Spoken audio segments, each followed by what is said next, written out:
Well, people, that is the end of story time. But don't panic. We have more to come. We have the theatre. Now, before we have the theatre, there's a quick commercial happening. The New Britannia Theatre Troupe is on the prowl and on the lookout for actors. We always need actors for our productions.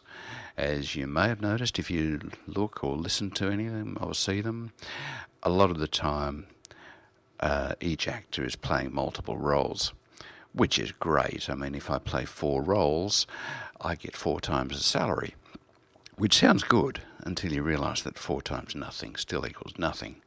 So yeah, we always need more people.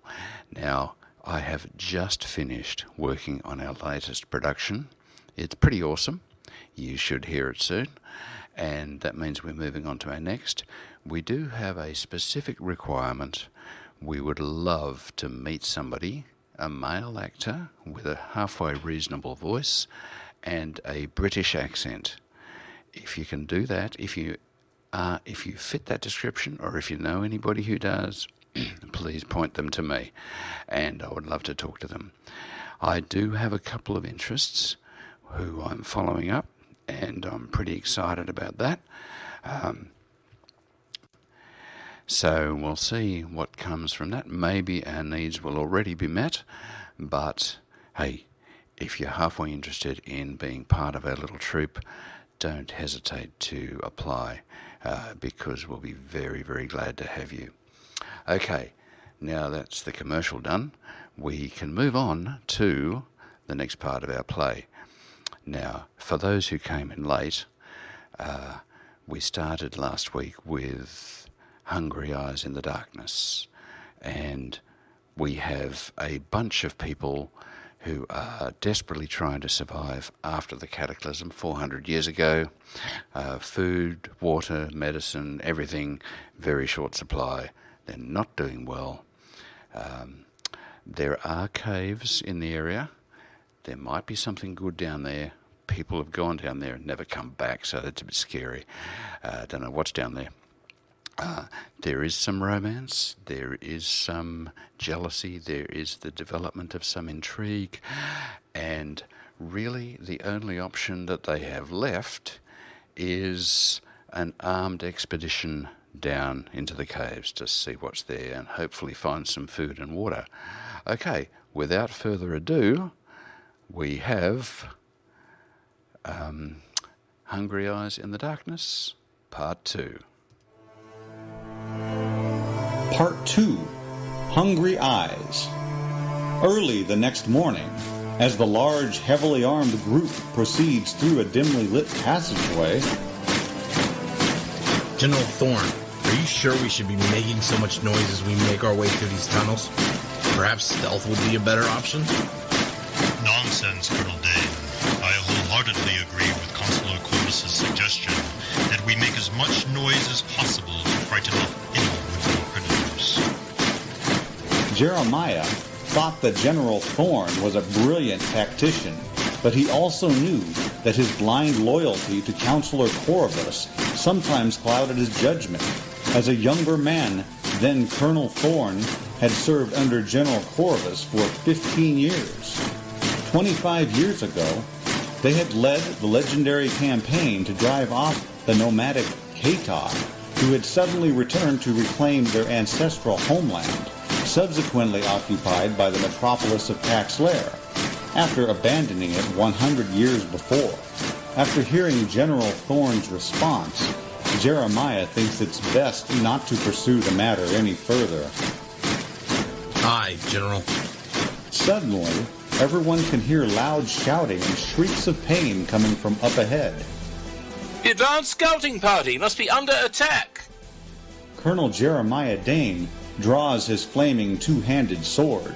I'll lead a team to investigate. Black Bear, Red Dragon, and White Phoenix platoons, follow me. Jeremiah and his men charge forward in the direction of the screams and eventually find themselves in a gigantic cave facing a horrific sight. Hundreds of large spider eggs are bathed in the light of the strange pink algae growing on the cave walls. Dozens of giant pink fluorescent ferocious spiders are tearing the advanced scouting party to shreds. Several men are already encased in spider webbing and are screaming as they are being devoured alive. A few are swinging their swords around blindly as they try to wipe the deadly spider venom from their faces. The soldiers' leather armor provides very little protection from the spider's razor-sharp pincers, and many are coughing up blood as they are gored to death. Men, you know what to do. Light them up!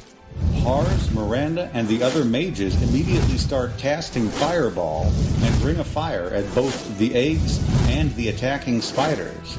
The archers then let loose with fire arrows, and finally Jeremiah and the foot soldiers wade in with their flaming swords. After a short but fierce battle, all of the spiders and the eggs are destroyed. Constance and the other healers and clerics rush to attend to the wounded. As the rest of the party finally catches up to them, Counselor Corvus, General Thorn, and Major Jurgensen approach Jeremiah. So, I guess we now know what happened to the 3 previous hunting expeditions. Indeed. Now that we have dealt with these ferocious spiders, the hunters and gatherers should be able to carry on their work without fear of being attacked. I am not so sure about that, General. There may be other predators lurking in these caves that we are unaware of. To Jeremiah's astonishment, for once, Counselor Corvus actually agrees with him. Colonel Dane has a point. Perhaps we should remain on our guard as we proceed further down. Aye, Counselor. A short time later, Constance, who was wearing her new blue robe and dragon brooch, approached them with a grim look on her face. Lady Constance, what do you have to report? 50 casualties consisting mostly of members from the advanced scouting party, and 40 seriously injured, Counselor.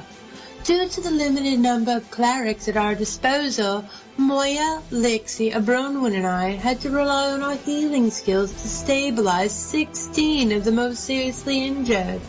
I recommend that all of the injured be transported back to our city immediately for further treatment. Agreed. See to it, General.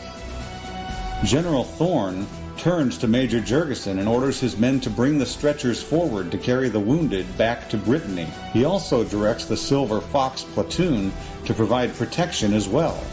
The Major salutes, then turns around and heads off to get his men. As soon as he departs, Boston Treller, leader of the hunters and gatherers, approached the group. Ah, Bosun. Any luck finding edible plants, creatures, or fresh water in this cavern? I'm afraid not, Counselor Corvus. The plants growing here are highly poisonous.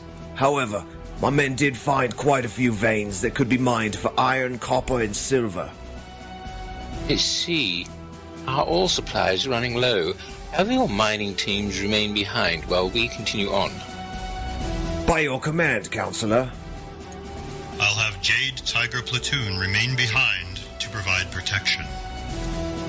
Boston turns to the nearby miners and nods his head.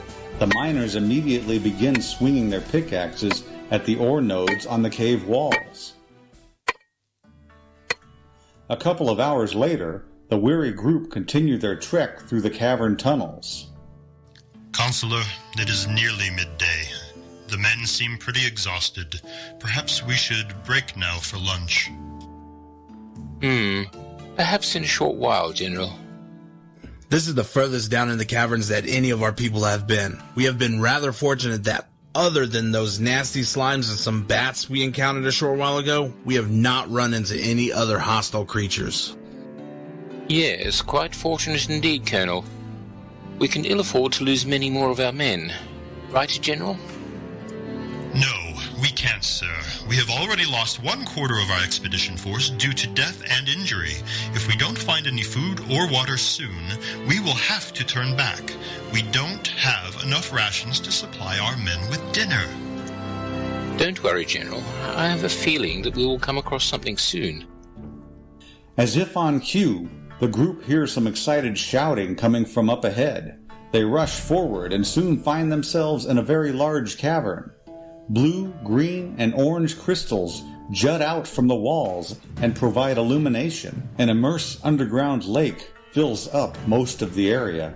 The water is surprisingly clear, and several types of previously unknown fluorescent fishes of various colors can be seen swimming about. Many bamboo reeds jut out from the water. Bosun Treller and his men are scattered across the many stalagmite bridges which crisscross the lake, examining the water, fish, and surrounding vegetation. It looks so tranquil, and yet Colonel Dane can't shake this sudden feeling that there is something seriously wrong about this place. Bosun suddenly turns in their direction, smiles, and gives them 2 thumbs up. The fish, water, and vegetation is all suitable for human consumption and in plentiful supply. This is the answer to our prayers. Our people are saved. See, General Thorne? I told you there was nothing to worry about. I could have sworn I just saw something move underneath the sand. Suddenly, Bosun and all his men are pulled into the water by mysterious figures which leap up from the lake bottom. The strangers immediately slit the throats of Bosun and his men with their knives, flinging their dead bodies aside, and jump ashore. As soon as Counselor Corvus and General Thorne see the burly, bald warriors with tattooed faces and fur-trimmed black leather armor, they immediately know who their foes are. Katoth warriors, it's a trap! As General Thorne draws his lightning sword, 15 Katoth warriors suddenly drop down from the ceiling on bungee cords, grab a very surprised Counselor Corvus and several of their mages, clerics, and healers, and then rebound back up into the darkness above. They hear some screaming, and then the dead bodies of the male mages rain down on the expedition force. I can't see a bloody thing up there. Somebody cast a light spell. They still have Consular Corvus and some of our clerics and healers. Archers, ready your weapons! On it, sir, yells a mage as he begins to cast a light spell. The mage falls back on the ground, dead, a poison-tipped arrow lodged in his heart. That came from over there, yells a soldier, pointing to one of the other passageways to their upper left. Colonel Dane draws his flaming 2-handed sword. Shield wall! The men quickly raise their shields just before they are hit. A barrage of poison-tipped arrows from the various passageways to their upper left, forward, and to the right. Archers, use fire arrows! The archers cast fire arrows in the direction of the attacks. Screams can be heard as several Katoth archers erupt into flames and fall into the lake below. Thorne! General Thorne turns to see their gray-haired, one-eyed, battle-scarred king Targon standing there on the other side of the largest stalagmite bridge with a large army of men behind him. Targon points his massive red battle axe at General Thorne. Above ground, we were known as the finest hunters in the land. But down here, there is no prey to hunt. Except for all of you. Once we slay you and your men, we will march on your tent city and burn it to the ground. We will mate with your women and feast on your children. At last, we shall have our revenge for being driven from our homeland. That will never happen again, Targon Wren. Men, engage the enemy! Both armies surge forward across the various stalagmite bridges and begin engaging in melee combat. Colonel Dane soon finds himself facing the Katoth's strongest warrior, a massive brute by the name of Thurlow Mack.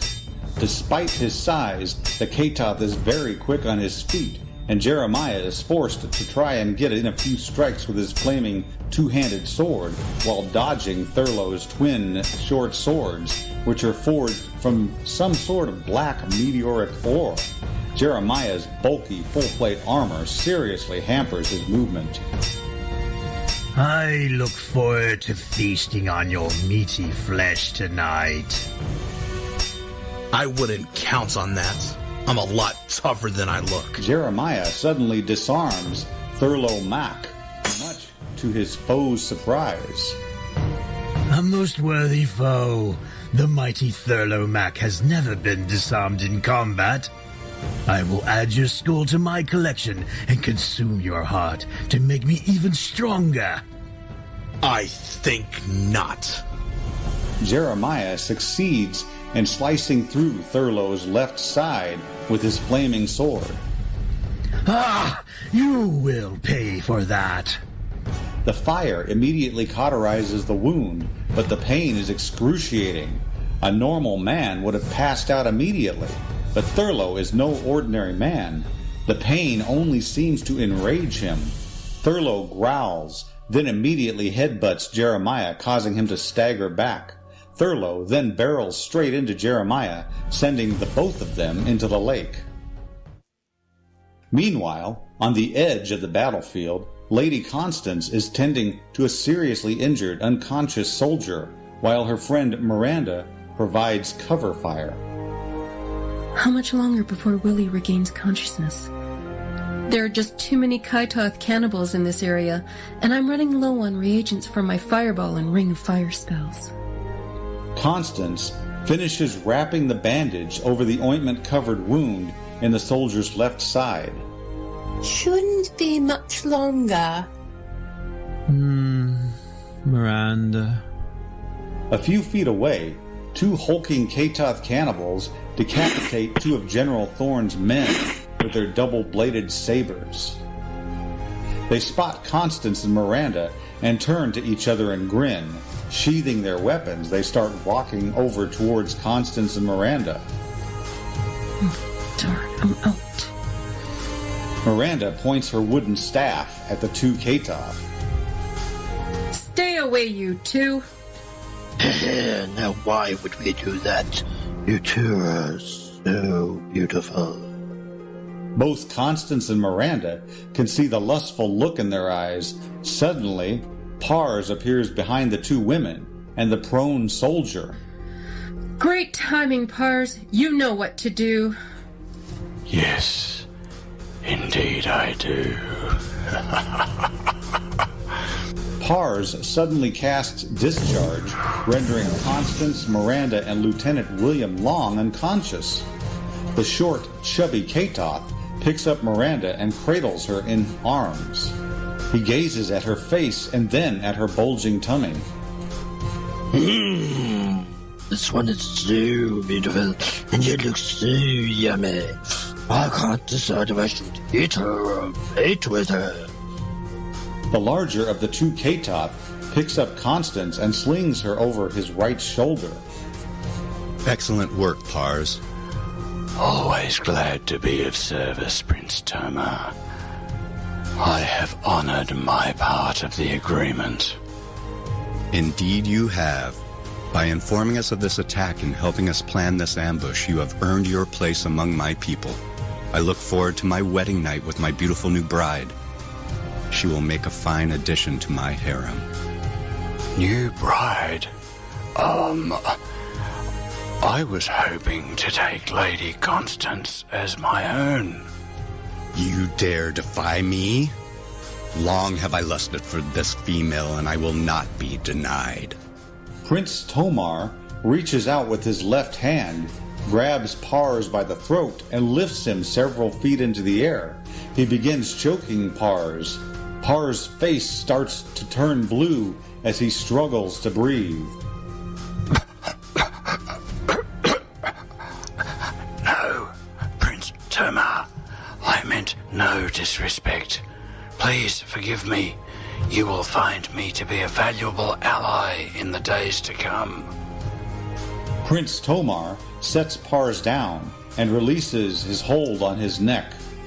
Perhaps you have proven yourself to be a most clever fellow. Do not worry about the woman. We have many other attractive female captives from which you can choose to mate with. Let us be off. The three figures disappear down one of the nearby passageways. Meanwhile, Jeremiah and Thurlow Mac continue to wrestle each other in the water, where Thurlow's greater strength and lighter armor give him a significant advantage. Thurlow suddenly performs a body slam on poor Jeremiah. Momentarily stunned, Jeremiah tries to get up from the lake floor, but Thurlow has him pinned down. He begins choking Jeremiah with both hands. Jeremiah struggles to breathe underwater and starts to lose consciousness. Nearby, on the largest stalagmite bridge, King Targon and General Thorn continue to trade blows. Both are badly wounded, and blood flows from the numerous cuts on their armored bodies. Last we fought, you cost me my right eye. Today I will take great pleasure in ripping your beating heart from your chest and consuming it. I wouldn't count on that. General Thorn's two-handed lightning sword slices deep into Targon's right thigh. Targon grunts in pain as he drops his massive red battle axe and falls to his knees. Targon looks up at General Thorn and utters a Kathoth curse. Suddenly, Targon has a very strange expression on his face, as if his attention is focused elsewhere. Why are you smiling? I just had a vision. Sometime in the distant future, one of my descendants, a great bard and warrior known as Denzu, shall lead my people into battle and reclaim our ancestral land from those who have dared to settle there. In the end, Kaitoth shall be victorious! That will never happen. I will wipe out all of the Kaitoth today, starting with you. General Thorn raises his sword. Meanwhile, Thurlow Mac feels Jeremiah's body go limp, so he releases his hold on Jeremiah's throat and stands up. This proves to be a costly mistake on Thurlow's part, for Jeremiah was only pretending to be dead. Jeremiah immediately gets up, kicks Thurlow in the groin, and then hits Thurlow in the jaw with a powerful uppercut. A very surprised Thurlow is sent flying backwards and knocked unconscious after crashing into the far cavern wall. Jeremiah turns to see General Thorn bring down his sword in an arc in an attempt to decapitate the prone King Targon. At the last moment, Targon rolls out of the way, grabs his battle axe, and swings. General Thorn turns in Targon's direction and is immediately decapitated. No! King Targon struggles to his feet and holds General Thorn's decapitated head up high for all to see. Ha ha! Behold the severed head of our hated foe, General Thorn! Fight on, men! Victory is within our grasp! King Targon's men cheer and attack with renewed ferocity. Colonel Dane can see the disheartened look on his men's faces as they fall before the onslaught. They needed to regroup and come up with a new attack strategy. He raises his flaming sword. Retreat! Fall back to base camp! The soldiers follow Jeremiah back out of the cavern entrance. Their first battle with the Kathoth cannibals has ended in utter defeat. Well, that didn't quite go as planned, did it? Yeah, the best laid plans of mice and men, they say. So, hey, look, it doesn't look as if this is going to end well at all. Now, I could spoil it and say that all the survivors sort of fall on each other in desperation and end up starving to death, but there are 3 more episodes to come, so I guess that's a little bit unlikely. But if you want to know what happens next, you'll have to tune in next week when more will be revealed. All music used in the podcast is from the Shroud of the Avatar community. Today we heard Man I Feel Like a Worgen by Ember Isolt, Desert Travel Theme by the Space Bards, and Virtue of Love from Faustino Sanchez II. And that was Podcasts and Poetry, brought to you by Virtue Radio and the New Britannia Theatre Troupe. If you missed anything, if you'd like to catch up with anything, there is an archive of well over 200 stories, poems, and a huge archive of previous news podcasts. And it's all at thecaverns.net/podcasts. If you look in the right-hand column and click on Content Archives and then Fan Fiction or Poetry Casts, you'll be able to catch up with anything you desire. Do you have a poem or a story that you'd like to tell? Just submit it to me and we can make it happen. It can be by email, asclepius@thecaverns.net, or by the Avatars Radio Discord server, https://discord.gg/G47D SD C. Or if you see me in game, just flick me a message. Thanks for listening, and come back next week for another selection.